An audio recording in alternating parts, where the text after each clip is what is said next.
네, 경기대 범죄심리학과 이수정 교수의 크리스탈 마인드 시작하겠습니다. 교수님 안녕하십니까? 네, 안녕하십니까? 네, 오늘은 저희가 앞서서 교권에 대한 얘기를 해봤는데 이번에는 교사와 관련된 사건 얘기로 시작을 좀 해보겠습니다. 15살이면 중학생, 이제 중2 이쯤 될 텐데 15살 미성년 제자와 부적절한 관계를 맺은 공부방 선생이 있다고 합니다. 당시 28살이었다고 하니까 몇 살, 13살 차이. 미성년자 간음죄와 아동복지법 위반 혐의로 검찰에 넘겨졌다고 하고요. 요즘에 미성년자 상대로 하는 성범죄 처벌 강화되고 있다고 하지만 여전히 제자를 상대로 하는 성범죄가 늘어나는 추세라고는 하는데, 그런데 교수님 메시지 보니까요, 둘이 주고받은 네. 이거는 선생과 제자가 아니고 그냥 연인이에요. 결혼하자라는 얘기도 하고 사랑해, 나 사랑해, 뽀뽀 왜 안 해주냐, 이렇게 수위도 높고요. 이 선생의 심리는 뭔지가 궁금합니다. 글쎄, 15살을 28살이. 근데 이제 물리적인 나이의 차이는 꽤 많이 나는데요. 예. 이제 문제는 신체적인 발달이 상태가 이 남학생 15살 정도 되면 거의 성인이랑 마찬가지로 키가 큰 아이들이 요즘에 꽤 2차 성징 빨리 있거든요. 오죠. 네. 그러다 보니까 이제 이 사건도 사실은 물리적인 나이만으로 이제 엄벌을 하는 것이 가능할지 상당히 지금 이제 고민이 되는 그 측면이 있습니다. 네. 이게 사실은 법률도 이게 정말 너를 띄기 때문에 저도 지금 들어오기 전에 정말 여러 가지를 찾아봤는데 네. 보니까 이제 그 비슷한 사건에서 무혐의가 난 사건도 있더라고요. 그래서 지금 둘이 그때도 이제 사랑하는 관계여서 교사와 학생 간에 어떤 성관계를 가졌다 이렇게 계속 주장을 하다 보니까 이게 범죄로 성립을 안 하게 된 판례도 있더라고요. 근데 예. 그때 이제 인용을 한 것이 13세 미만 형법에 있는 기준을 적용하면서 지금 이제 그렇기 때문에 이 사건도 만약에 끝까지 연인이라고 주장을 하는 경우 지금 학생이 만 15세이다 보니까 일단은 지금 13세보다 나이가 많잖아요. 많죠. 네. 그러니까 이제 어떻게 될지 예상을 하기 어려워요. 그런데 이제 법은 또 이리저리 찾아보면 이 아동 청소년의 성을 굉장히 엄격하게 보호하는 법이 있어요. 그게 뭐냐면 아동복지법이 있습니다. 그 안에 보면 이제 아동을 이제 성적으로 착취하는 경우, 학대하는 경우, 형이 무지하게 높아요. 그건 또 10년 이하의 징역이고 벌금도 굉장히 많은 그런 이제 그 조항도 있습니다. 그러다 보니까 10년 이하의 징역이고 1억 원 이하의 벌금이면은 이건 굉장히 그 수위가 높아가지고 만약에 아동복지법을 적용하게 되면 당장 징역이라도 갈 수밖에 없는 이제 구속이라도 될 수 있는 이런 그 죄질이라고도 볼 수 있겠는데 결국은 이제 이 둘 간의 행위 태양이 어떤 거냐. 둘이 진짜 사랑을 전형적인 사랑에 해당하는 이런 이제 그 대응이면은 이게 판례처럼 그 전에 판례가 있었다고 말씀드렸잖아요. 2020년도 판례였던 것 같은데 결국에는 이제 이 처벌을 하기가 어려워지는 거 아닌가 이런 이제 혼란 속에 지금 있는 사건이다 이렇게 보입니다. 어떻게 될지는 두고 봐야 될 것 같아요. 무혐의에서부터 10년형에 처할 수 있는 범위까지 상당히 넓다. 특히 이제 여자 교사와 예. 남학생 사이에 지금 일어나는 일입니다. 안 그래도 지금 스카이워드님이 남 선생과 여제자였으면 더 난리 났을 것 같다라고 하시네요. 남자 선생과 여학생 사이에 일어난 일이라면 이거는 전형적으로 성범죄라고 아마 취급했을 거예요. 그런데 문제는 이제 이게 성범죄로 취급을 함에 있어서 우리나라는 기준이 뭐냐면 폭력이나 협박입니다. 그렇기 때문에 폭력이나 협박을 하는 이제 그 강요된 성관계의 경우에는 그러면 범죄가 성립하는데 논쟁의 여지가 없는데 지금 이 사건은 여러 가지를 따지겠죠. 남학생과 이 여자 선생님 간의 신체적인 조건부터 시작해가지고 둘 간의 관계의 질 이런 것까지 다 따지게 될 겁니다. 그러면은 소위 이제 강요된 성관계라고 볼 수 있느냐. 그게 만약에 부인이 되면 그 다음은 의제강간으로 가야 되는 건데요. 합의된 성관계라도 나이가 어려서 이제 보호를 해야 된다 피해자를. 근데 문제는 만 13세를 형법에다가 그대로 이제 적용하는 판례들이 많다 보니까 법률은 바뀌었으되 만 16세로 바뀌긴 했으나. 그러나 여전히 이제 재판부에 따라서는 만 13세를 기준으로 하는 경우들도 있어서 그런 판례도 여전히 네. 있기 때문에 이게 이제 얼만큼 전형적인 연인 관계였느냐가 이제 상당히 쟁점이 될 것 같아요. 오늘따라 근데 교수님 제자분들이 들어오셨네. 교수님 찾는 분들이 많으시네. 유레카님, 이수정 교수님, 리베로님, 경기대 보물 이수정 교수님하고 뭐 많이들 찾으시네요. 저희 제자들은 지금 아마 없을 텐데요. 그래요. 네. 자, 그런데 지금 말씀하신 것 중에 중요한 포인트가 하나 있습니다. 강요된 성관계인가라는 부분인데, 근데 지금 이 15살 학생은 결국에는 스트레스를 견디다 못해서 부모에게 사실을 밝혔다라고 하는데 이러면 좀 얘기가 달라질 수 있겠네요. 얘기가 달라졌으면 좋겠어요. 네, 저도. 예, 저는 뭐 그 선생이 선생다워야 된다는 아주 고루한 생각을 하는 사람 중에 하나여가지고 교사가 이런 식으로 아이들을 일종의 그루밍입니다. 아이들에게 선생님은 절대적인 존재인데 결국에는 그 어떤 뭐 아이들이 부여한 어떤 뭐 첨부의 어떤 지위를 악용해가지고 아이를 성적으로 남용한 거잖아요. 그렇습니다. 학대한 거다 말이에요. 그렇기 때문에 사실 처벌을 해야지 되는 거 아닌가. 뭐 여교사든 남교사든 안 중요하다. 네. 성별이 중요한 게 아니라 이런 지경에 놓이면 선생은 무조건 처벌받아야 된다.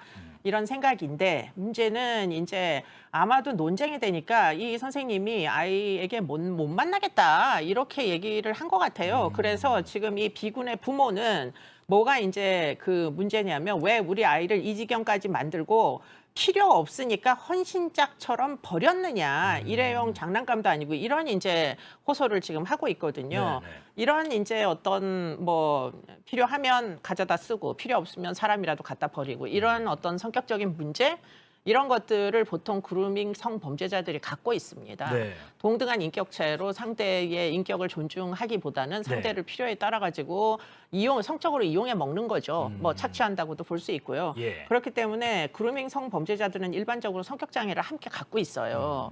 그렇기 때문에 그 성격이라 함은 결국에는 신뢰에 의해서 성관계가 이루어져야 된다라고 생각하기보다는 네. 그야말로 욕망의 해소의 도구 정도로밖에는 취급하지 않기 때문에 뭐 더더욱 엄벌해야 될 대상일 수 있습니다. 예. 그러니까 지금 말씀하신 그루밍 성범죄 지금 정의가 나오고 있죠. 가해자가 피해자에게 호감을 얻거나 돈독한 관계를 만들어서 심리적으로 지배한 뒤 성폭행을 가하는 것이라고 했는데 쉽게 말하면은 뭐 심리적으로 상대로 딱 지배를 한 상태에서 내가 원하는 성행위, 그렇죠. 그 성폭력. 이용해 먹고 버리는 거잖아요. 예, 그러니까 뭐 도덕적으로는 이루 말할 수 없이 비난 가능성이 높은데 문제는 현행 법률이 폭력도 없고 협박도 없다 보니까 일단 강간에는 해당을 안 하는 거예요. 예. 지금 이런 것들이. 예. 그래서 의제강간 연령을 두어서 폭력이나 협박이 없어도 나이가 어리면 이런 종류의 행위를 하지 말라 이렇게 두는 건데 문제는 형법상의 기존의 의제강간 연령이 13세 미만을 기준으로 하다 보니까 네. 뭐 물론 개정이 돼서 16세 미만이라고 됐지만 그게 이제 굉장히 엄격하게 따지는 거죠. 재판부들이. 예. 지금 세호정님께서 그런데 저런 일이 자주 일어난다는 것이라고 하십니다. 최근에 그런 일이 있었습니다. 이번에도 선생과 학생 사이였는데 이번에는 고등학교에서 일어났던 일이라고 해요. 보니까 대구의 한 고등학교였고요. 지금 남편분이 아내가 이제 교사인 거고요. 응급실에 있다고 해서 얼른 가보니까 여성 질환이어서 이상하다. 그럴 리가 있나 싶어서 뭐 블랙박스를 들춰보니까 남성하고 근데 너무 앳된 외모의 남성하고 숙박시설에 가는 모습을 보게 됐다.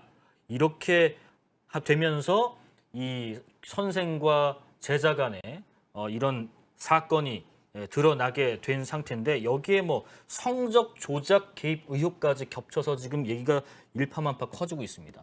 네, 뭐 아마도 이제 기간제 교사이긴 했으나 수행평가 정도를 영향을 줄 수 있는 위치에 있었던 것 같아요. 네.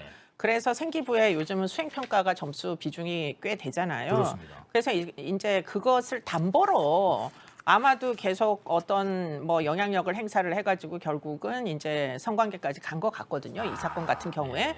그러니까 이거는 그냥 단순히 이제 아동복지법이나 또는 뭐 그루밍 성범죄나 이런 것만 그 혐의가 주어지는 게 아니고 업무방해가 있어요. 업무방해. 성적을 이렇게 조작을 하면 이게 업무방해 혐의가 적용이 되는데 물론 뭐 아까도 말씀드렸지만 아동복지법 상의 성학대가 가장 처벌 수위가 높아요.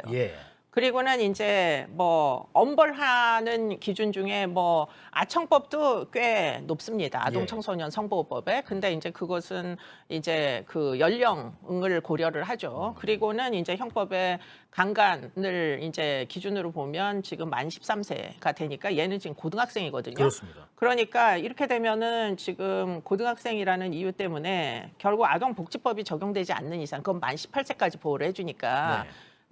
성범죄로는 이게 처벌하기가 무지하게 어렵다. 근데 아동복지법을 잘 적용을 안 하더라. 예. 이제 재판부들의 판례들을 보면 예. 그럼 나머지가 뭐냐면 업무 방해죄예요. 예, 예. 업무 방해죄는 5년 이하의 징역이나 1,500만 원 이하의 이제 벌금을 주는데 예. 제가 볼 때 오히려 이 사건은 업무 방해로 처벌 징역형이 나올 가능성이 훨씬 더 높아 보여요. 예. 왜 뭐 또 둘이 사랑하는 사이다라고 할 수도 있고 나이 그렇죠. 적용도 될 수도 있고 그다음에 네. 지금 뭐 몇 분이 말씀하신 것처럼 앞서 얘기한 것과 같은 여교사 여선생과 남제자이기 때문도 있나요? 뭐 영향들이? 그것도 영향을 줄 겁니다. 틀림없이. 네. 왜냐하면 폭력이나 협박으로 지금 예. 뭐 강압에 의해 가지고 지금 성관계를 맺은 게 아니다 보니까 네, 네. 기본적으로 우리나라의 강간죄의 요건은 폭력 협박입니다. 예, 동의가 예. 아니에요. 예. 예. 폭력과 협박. 하지만 이 케이스는 뭐 저희가 예상하는 거지만 업무방해 쪽으로 좀 더 힘이 실리지 않을까 하는 조심스러운 예상도 해봅니다. 릴라 디우프님, 교육을 빙자한 성범죄다라고 얘기도 하고 있습니다. 다음 주제 넘어가 보겠습니다. 다음 주제는 어제 있었던 일인데요. 그 최근에 전라도에서 있었던 조윤아 양 일가족 3명 숨진 채 발견된 사건. 나중에 그 원인들 생활이 참 어려워서 등등의 얘기가 있었지만 최근에 세종시 경기도에 있는 의정부시에서도 비슷한 일이 잇따라 발생을 했습니다. 보니까 이 세종시에서는 한 아파트에 살던 자매 2명하고 초등학생 2명이 숨진 채 발견됐고 자매가 먼저 아이들을 살해하고 극단적 선택한 걸로 보고 있고요. 그다음에 의정부시에서는 40대 부부와 6세 남자 어린이가 숨져 있는 것을 발견했는데 빚이 많아서 힘들다. 이런 내용의 유서가 또 발견이 된 상태입니다. 이 사건 좀 안타깝게 눈여겨보셨을 것 같습니다. 교수님께서도. 네, 뭐 너무 안타까운 일이다. 예. 이런 거야말로 사실은 선진국이 되면 이런 일은 벌어지면 안 되는 거예요. 결국은 아동의 양육은 뭐 부모도 물론 책임이 있지만 선진국이라면 복지국가라면 국가에서 정부에서 아동의 양육을 책임져야 되는 거 아니겠습니까? 그렇기 때문에 부모가 없어도 아이들이 잘 자랄 수 있는 시스템을 구축을 꼭 해야 돼요. 예. 그런데 우리나라에도 나름대로 아동 보호 시설들을 다 지자체 산하에 다 두고 있어요. 예, 예. 그렇기 때문에 부모가 꼭 아이들을 키우지 않아도 아동 보호 시설에서도 성숙한 어른들로 성장할 수 있는 가능성은 얼마든지 있습니다. 그렇기 때문에 지금 이렇게 어리석은 선택을 하시려는 분들이 계시다면 절대 자녀들의 생명권을 좌지우지하지 마시라. 네. 아이들은 독립된 생명체이고요. 아이들도 얼마든지 삶에 대하여 당장도 차후에도 선택권이 있습니다. 예. 그 아이가 커서 누가 될지 알 수가 있습니까? 그렇기 때문에 그것을 필요 이상으로 나의 인생을 비관한다고 아이들의 인생의 미래까지 전부 다 비관해서 결론적으로 죽음밖에 없다라고 결론에 도달하는 건 완전 오류죠. 그러면요, 그 말씀하셨으니까 물론 그런 극단적인 선택을 하지 않는 게 가장 좋겠지만 네. 그런 얘기 있잖아요. 아니 그런 짓을 하려면 혼자나 하지 왜 애까지 해? 라는 거. 애까지 이렇게 하는 이유는 같이 가자 이런 선택하는 이유는 뭐 때문인 거예요? 심리가 이 아이는 내 소유물이다. 그렇죠. 이런 심리인 건가요? 그렇죠. 이제 아이들을 독립된 인격체라고 여기지 않는 거죠. 그러다 보니까 지금 저기 그림에도 나오는 것처럼 일종의 나의 부속품 정도로 생각하는 거예요. 나의 재산, 나의 핸드백, 예. 나의 어떤 물건. 아이들은 생명체이잖아요. 그렇기 때문에 독립된 사고를 할 수 있는 존재들이에요. 그렇기 때문에 아이들에게 만약에 그 죽음에 대해서 어떻게 생각하느냐고 솔직히 물어본다면 아이들은 당연히 극도로 공포심을 호소할 거잖아요. 그렇겠죠. 그런데 문제는 그런 공포심의 호소조차 박탈하면서 어떻게 하느냐. 지금 이 수법들은 전부 아이들에게 먼저 수면제를 투약해서 먼저 아무런 의사 표현을 할 수 없게 마비를 시킨 다음에 부모가 그 이제 수면 깊은 잠에 빠진 아이들을 마음대로 하는 겁니다. 그냥 물건처럼. 우리가 강윤아 양 사건에서 눈여겨 보셔야 될 대목은 조윤아 양. 조윤아 양 네. 사건에서 눈여겨 보셔야 될 대목은 모텔에서 나올 때 그 네. 아이 상태인 거죠. 그렇죠. 축 처져 있었죠. 그렇습니다. 그 아이는 여전히 밖에서 뛰어놀 수 있는 그런 뭐 여러 가지 자유로운 의사결정권을 발휘할 수 있는 존재인데 그거를 부모가 무슨 이유로 그거를 저렇게 약물까지 이용해서 박탈할 수 있는 권리를 대체 누가 준 건가요? 그런 것도 같은 심리인가요? 나 혼자 가면 혹은 우리 부부가 가면 얘는 어떻게 살아가? 그럴 바에 같이 가자. 이것도 역시 소유물이라는 의식에서 나오는 건가요? 소유물 더하기 이제 그런 일종의 인지적 오류잖아요. 그건 사실 우울증적 사고입니다. 네. 우울증이 만성 우울증처럼 아주 심각해지면은 예. 결국에는 자살 사고를 할 수밖에 없어요. 그런데 그런 자살 사고를 함에 있어서 예. 이게 심리적으로 분리가 안 돼 있으니까 자식들이 예. 그러니까 나의 어떤 뭐 자살 사고 안에 아이도 그냥 포함을 시켜서 아이의 의사에 관계없이 그냥 무시하고 예. 계속 이제 자살의 판타지를 뭐 구성을 하는 거죠. 그렇기 때문에 이제 이런 뭐 여러 가지 문제들이 경제적으로 상황이 어려워지면 사실은 점점 더 증가할 수가 있다는 거죠. 네. 뭐 얼마 전까지는 중산층이었는데 갑자기 경제적으로 어려운 계층이 되면서 어디에서도 사실은 그렇게 되면은 금방 이제 주민센터 등에서 뭐 어떤 기초생활 수급자로 지정을 못 해주잖아요. 네. 기초생활 수급을 받게 되시면 일단 주민센터에서 관리가 들어가지만 네. 이렇게 급속히 이제 경제적 어려움에 빠져드는 분들은 사실은 주민센터에서 인지하지 못하는 경우들이 그렇죠, 대부분이고요. 그렇게 되면 결국 국가에서 어디에서도 개입을 하지 않아서 그 공백이 지금 이런 최근에 이제 자녀 살해 후 자살 사건으로 이제 연루가 되고 있는데 문제는 많아진다는 게 이제 문제예요. 지금 2018년도에는 28명 네. 중에 이제 아동이 사망한 학대 사건에서 28명 중에 7명이 자녀 살해 후 자살이고요. 예. 그다음에 이제 2019년도에는 42명 중에 9명. 예. 그다음에 2020년에는 43명 중에 12명. 이게 이제 7명, 9명, 12명 계속 증가하고 있고 2020년까지만 공식 통계가 나와 있으니까 2022년 금년도에 보면 지금 이게 폭발적으로 지금 증가 추세잖아요. 그렇습니다. 코로나 끝나고 난 다음에. 예.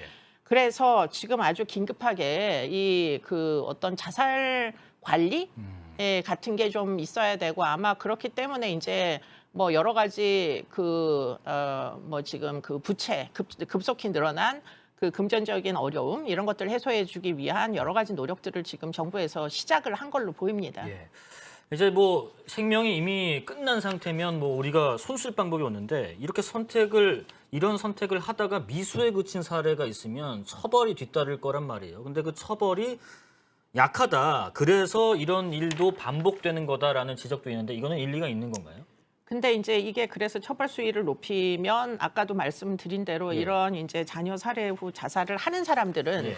거의 대부분 아주 중증 우울증인 상태일 개연성이 높다고 말씀드렸잖아요. 예. 우울증적 사고는 미래에 대한 그 생각을 못 해요. 네. 예, 당장의 고통에 그 너무 함몰이 돼가지고 나의 다른 가능성, 내 인생의 다른 가능성에 대해서는 생각을 못 한다는 게 이 우울증의 증세란 말이에요. 예. 그렇기 때문에 처벌 수위를 높인다는 게 이들에게 재범의 어떤 그러니까 범죄의 위화감을 유발할 수 있을 건가, 제지력이 있을 것인가. 저는 그런 부분에는 상당히 좀 부정적이다. 그거보다는 긴급하게 구조를 요청할 수 있는 굉장히 많은 서비스들을 국민들에게 제공하는 것이 그게 훨씬 더 효과적이지 않을까. 네. 지자체마다 뭐 긴급 구조금을 확보를 한다거나 이런 식으로 해가지고 지금 지원을 해서 특히 아동이 있는 가정에서 우선적인 지원을 한다거나 예. 이렇게 하면 어느 취약 그 가정에 어린 아동들이 있는지 지자체에서 금방 파악이 되잖아요. 예, 그렇습니다. 그러면 이제 그때부터는 기초생활 수급자들에게만 주어지는 여러 가지 이제 뭐 정신 건강에 대한 복지 서비스라던가 이런 것들이 함께 제공되게 하는 것이 훨씬 더 도움이 될 것이다 이런 생각을 하죠. 처벌 수위를 높이는 것보다도 그것도 뭐 연구를 해봐야겠지만 이 아까 말씀하신 것처럼 우리나라가 이제 선진국 반열에 이제 올랐다라는 것은 제도적으로 이런 부분에서 사각지대를 최소화하는 요건을 갖춰야 될 텐데 그러려면 긴급 구조 서비스 같은 이 요청이 있을 때 즉흥 대응할 수 있는 그런 부분에 좀 더 우리가 심혈을 기울이면 어떨까 하는 예방적 차원의 말씀까지 들어보겠습니다. 자, 경기대 범죄심리학과 이수정 교수님의 크리스탈 마인드 다음 주에 또 뵙고요. 바로 8분 MG 이어가겠습니다. 오늘 고생하셨습니다. 네, 고맙습니다.